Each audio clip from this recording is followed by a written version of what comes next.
come around to say hello.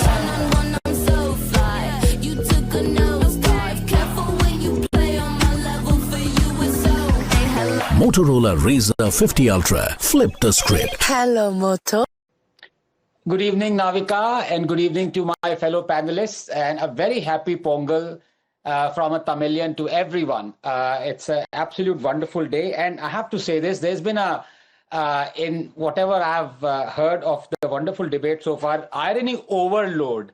The first irony is that Congress and Parasakti go a long way. In fact, the original Parasakti film, 1952, iconic film where Shivaji Ganeshan, the great legend, acted, and was actually scripted by K. Karunanidhi, it was considered so blasphemous that the then Congress government and the Chief Minister, C. Rajagopala, demanded a ban on it. It was considered so anti-Hindu, they wrote to Nehru, ban this film. And now, 75 years later, Congress is unhappy about another Parasakti. But you know, the irony number two of a person who belongs to a party that want to eradicate Sanatan Dharma, calling others as bigots.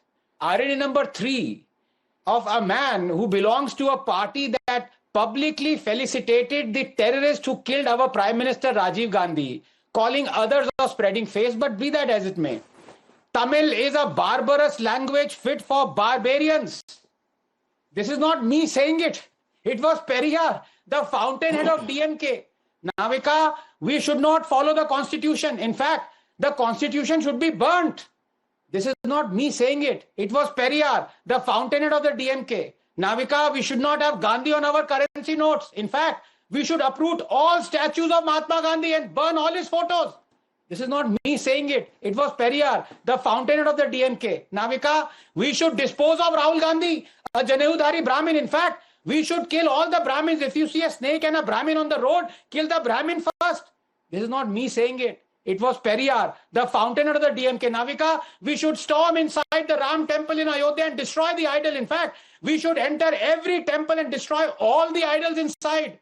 This is not me saying it. It was Periyar, the fountainhead of the DMK. So there we have it. If these hypocritical, two-faced, parochial, chauvinist, supremacist charlatans really worship their supreme leader Periyar, they should follow his preachings. And to begin with, stop reading and writing and teaching in Tamil, which is a barbarous language. And finally, to quote, whatever Periyar says can only be said by a criminal or a lunatic. Let him be put in a lunatic asylum and his perverted mind treated there, unquote. This is not me saying it. It is Jawaharlal Nehru on November 5th, 1957. Now finally, Navika, 10 seconds. I speak as a Tamilian and you know who I am. I feel ashamed that all this parochialism short of seditious ideas is being championed by my fellow Tamilians.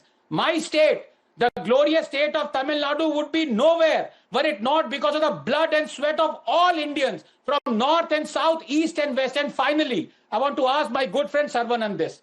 Dr. Ambedkar wanted Sanskrit to be our official language. I now quote him, quote, Sanskrit should be the language of the Indian Union. For the first 15 years after independence, English could be used as an official language, but Sanskrit should be used as a parallel. And after 15 years, Sanskrit should be made the official language of the Union, unquote. I challenge Saravanan to defy Dr. Ambedkar. Say he was wrong. Condemn him.